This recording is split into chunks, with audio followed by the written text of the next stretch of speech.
Bien, vamos a ver la clase de cáncer cérvico-uterino y también los métodos de cribaje con la citología y la colposcopia. Vamos a empezar por el Papa Nicolau. La citología cérvico-uterina o Papa Nicolau es un método de cribaje es un método de cribado del cérvix eh, que sirve para casi todas las neoplasias cervicales durante su fase premaligna y maligna. Y los países que lo han utilizado han disminuido la incidencia de cáncer cérvico-uterino en un 60-70%. Su especificidad es de 98% aproximadamente, aunque es menos sensible a adenocarcinomas. Bueno, la técnica de realización del Papa Nicolau. Primero, la forma. La solicitud debe contener información de la paciente, así como su fecha de última menstruación, embarazo, si ha usado hormonas o si es menopáusica, si tuvo expulsión de sangre o citologías previas que ya fueron anormales.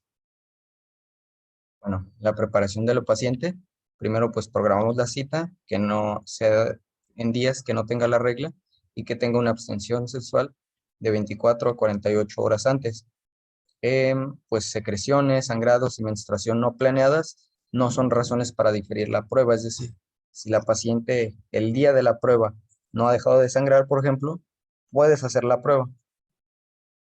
Con la preparación, perdón, con la paciente sin más ropa que una bata de hospital, se coloca en posición ginecológica y entonces colocamos lubricante en el espéculo y no debemos tocar el cuello uterino antes de tomar el material. Ahora, ¿de dónde es la zona de mayor utilidad para tomar el material o para tomar la muestra? Pues justamente la zona de transformación, como se ve en la imagen de la izquierda, que la podemos ver perfectamente bien delimitada en el ectocervix. Y bueno, los materiales. Existen tres materiales. El primero es la espátula de plástico, con la que vamos a hacer un raspado del cérvix, como se ve en la imagen A. Lo colocamos de modo que se moldea él y damos un giro de 360 grados haciendo un raspado. Después con la escobilla endocervical introducimos la escobilla hasta ver las cerdas, las últimas cerdas y damos un giro de 90 grados o de 180 grados. Y bueno, este último dispositivo, el tercero, pues es más nuevo y básicamente es un dispositivo que hace las dos cosas a la vez, porque tiene unas cerdas centrales que funcionan para tomar la muestra del canal endocervical, pero también tiene una forma para hacer un raspado del ectocervix y la zona de transición. Pues bueno, eh, hay dos métodos para hacerlo, ya sea el de espátula, donde, perdón, aquí. Hay dos métodos para hacerlo, ya sea el método corriente, en donde con la espátula que tenemos la muestra, la ponemos directamente sobre el portaobjetos y entonces la pasamos, y por eso se llama método corriente. Mientras que también existe el Papa Nicolau en líquido. Este simplemente se toma la muestra, se deposita en una solución líquida y esa solución líquida es la que se va a analizar. Pues en la actualidad se recomiendan los dos por el Colegio Americano de Ginecología y Obstetricia. Ahora, los programas de detección sistémica. Bueno, aquí pues hay una tabla que es resumida, pero básicamente eh, las recomendaciones son que a mujeres de entre 21 años a los 30 pueden ser a intervalos bienales, esto es, cada 2 años. Incluso si durante ese tiempo sus cribados salen negativos, llegando a los 30 puede hacerse cada 3 años. Y pues en mujeres en riesgo, en ellas sí tendría que ser anual de por vida. Y para mujeres previamente tratadas con una lesión, por una lesión sin 2 o 3, o ya propiamente un cáncer cervicouterino previo, pues hacemos un seguimiento anual mínimo durante 20 años. Ahora, unas consideraciones especiales es que en las ancianas sexualmente activas continuamos la detección sistémica y para interrumpir la prueba podríamos hacerlo cuando la paciente ya tiene entre 65 y 70 años eh, y si tuvo 3 estudios negativos anteriormente. Ahora, se habla también de la citología y su utilidad cuando junto a ella se busca el BPH. En Estados Unidos, la FDA aprobó la detección de BPH de alto riesgo en combinación con la citología para detectar sistémicamente el cáncer cervicouterino, pero solamente en mujeres de 30 años o más. Se recomienda realizar colposcopías, además, si persiste el positivo para BPH. Pero si el Papa Nicolau es negativo, pero las pruebas de BPH de alto riesgo, sobre todo los tipos más oncogénicos, como el 16 y el 18, son positivos, se hará entonces una colposcopía inmediata.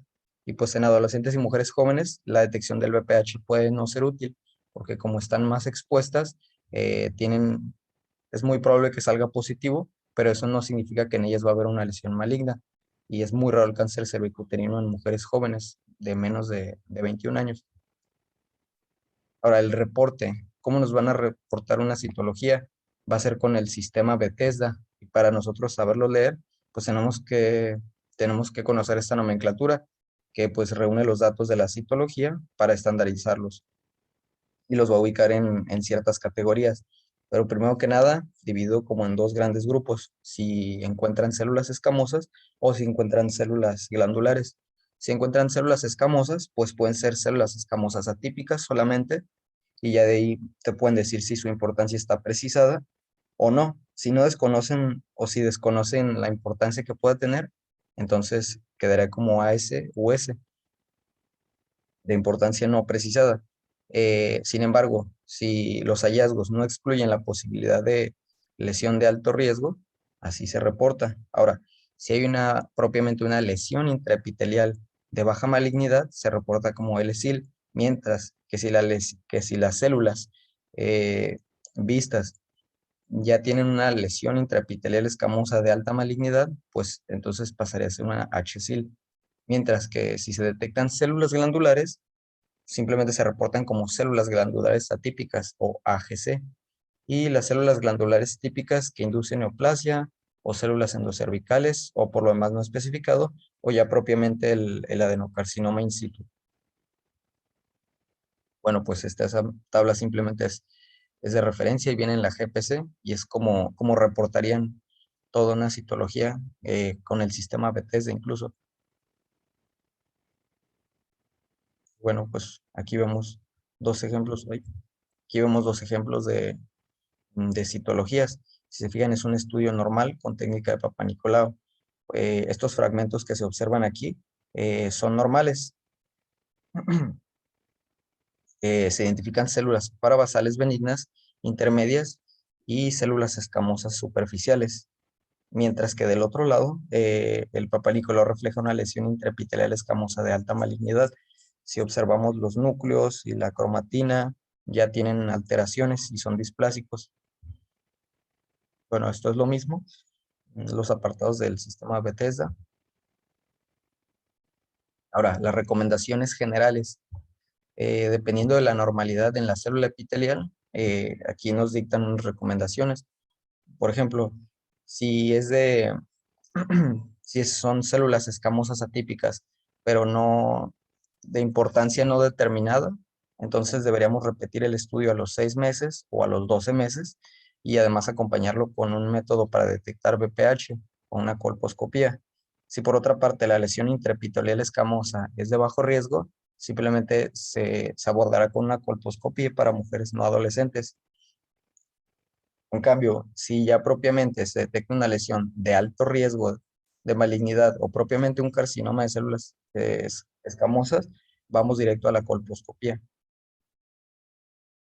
Bueno, ya por último, pues obviamente si ya ahí directamente te reportan el adenocarcinoma in situ, pues ya iré a una colposcopía, un legrado y pues el estudio de DNA para buscar BPH.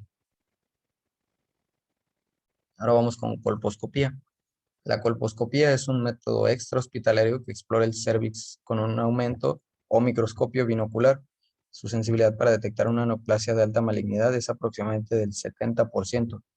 La preparación. Bueno, las indicaciones, pues tiene muchas, pero básicamente la usamos cuando tenemos una lesión macroscópica y visible para examinarla o, por ejemplo, si previamente nos reportaron una citología normal, entonces pasamos a la colposcopía. También se hablaba en la GPC y en alguna bibliografía que era importante hacerla a mujeres expuestas al dietilbetilestestrol. Bueno, las soluciones y filtros. Primero que nada, para hacerla tenemos varias soluciones que nos van a apoyar, ay, perdón, que nos van a apoyar para la inspección visual. Primero, la solución salina, pues esa simplemente no va a hacer mucho más que eliminar el moco y despejar el sitio. Pero ya con el ácido acético, que puede ser al 3 o al 5%, que en este caso pues es lo que sería el vinagre de cocina, se dice que es mucolítico y además las lesiones neoplásicas se adaptan o adoptan un color aceto blanco, como lo vemos en la imagen A. Si se fijan, esa coloración blanquecina nos habla de una lesión que a lo mejor a simple vista no veríamos, pero con la solución sí se revela. Y ya con la solución de Lugol, que es una solución yodada, se tiñen las células escamosas maduras de este color pardo que tienen aquí en la imagen del lado derecho. Las células poco diferenciadas o displásicas no van a captar bien el yodo y entonces se van a poner en amarillo. Y si se fijan, es la misma lesión, pero con diferente, con diferente solución y en las dos se aprecia perfectamente. Incluso otro aspecto que también es importante revisar es la distribución de los vasos. Y si en la inspección visual tenemos un poco de dificultad, incluso podemos usar filtros para los colores azules y verdes. Entonces, como está libre de rojo, pues permite tener un mayor contraste y podemos ver la distribución de los vasos. Si se fijan, hay una clara mejoría en la inspección visual entre las dos imágenes.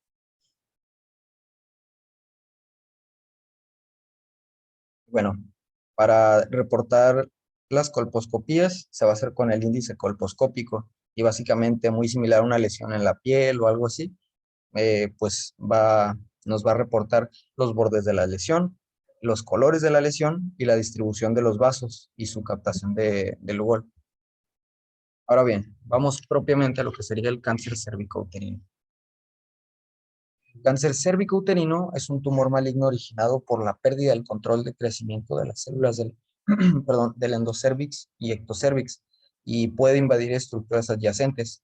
En mujeres mayores de 25 años es el segundo cáncer más común y según el INEGI, los datos que aparecen en verde, por cierto, son datos de la GPC. En 2016 murieron 11 mujeres al día por esta razón. El grupo con mayor número de casos son mujeres entre 25 y 45 años. Los factores de riesgo, pues está de más decirlo, la infección previa con VPH, sobre todo de sus tipos más oncogénicos como son el 16 y el 18, son los que están relacionados con lesiones intraepiteliales y con cáncer. La edad, como ya vimos, mujeres de edad avanzada, ciertas conductas sexuales como podría ser múltiples parejas o inicio de vida sexual en edades tempranas, la multiparidad, el tabaquismo o el uso de mm, ¿cómo se dice? Anticonceptivos hormonales combinados. Entonces, nos dicen que tenemos que limitar su uso a no más de 5 años. Eh, También mujeres con inmunosupresión, con enfermedades de transmisión sexual previas o la evolución de una neoplasia. La prevención, pues lo más vital es la vacunación. En México hay dos, la bivalente y la tetravalente. Las dos cubren para los tipos más oncogénicos, como son el 16 y el 18, pero la tetravalente además incluye el 6 y el 11.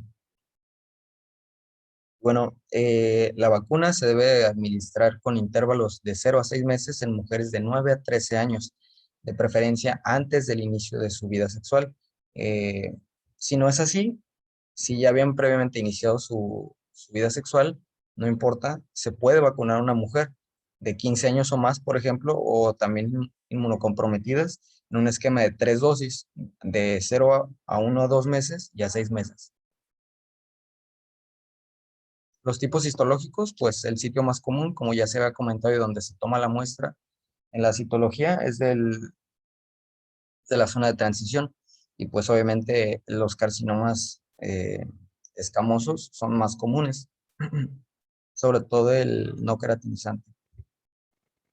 Ahora, la clínica, pues obviamente es asintomático en los primeros estadios. Muchas veces se diagnostica simplemente con el cribado y la paciente no llega a sentir síntomas propiamente. Pero los datos de sospecha que nos podrían hacer pensar esto sería un sangrado genital anómalo, sangrado postcoital o un flujo maloliente. Y ya en datos avanzados de diseminación, pues dolor pélvico, disuria, tenesmo rectal o linfedema inferior. El diagnóstico final, pues obviamente va a ser por una biopsia. Eh,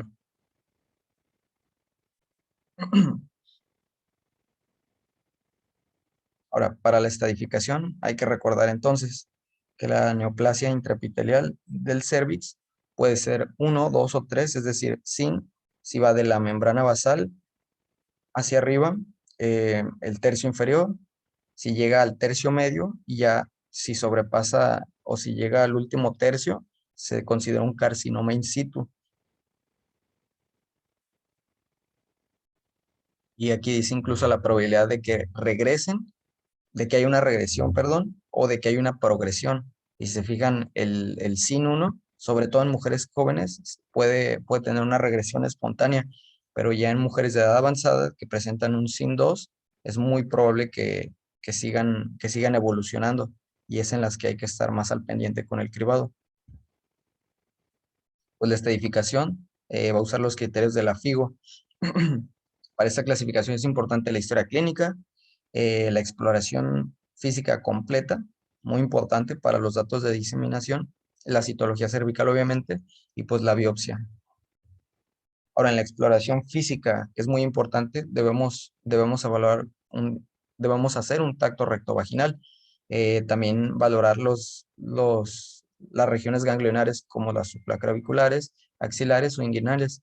La exploración del abdomen también, y el tacto vaginal deberá contener una exploración completa del cérvix, de fondo de saco, paredes, parametrios, tabiques rectovaginales y también una exploración vesicovaginal.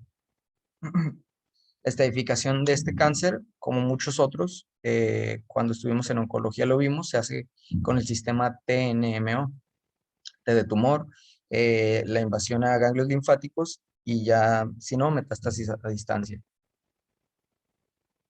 Y pues es un cuadro, pero yo aquí decidí resumírselos como en una especie de línea de tiempo que creo que visualmente es muy buena. Básicamente nos dice que desde TX con un tumor primario no valorable hasta la evolución al final de una metástasis a distancia, hay diversos grados, como el T1, que es un carcinoma in situ. El T2, por ejemplo, sería ya un tumor más allá del útero, pero que no ha salido de la pelvis.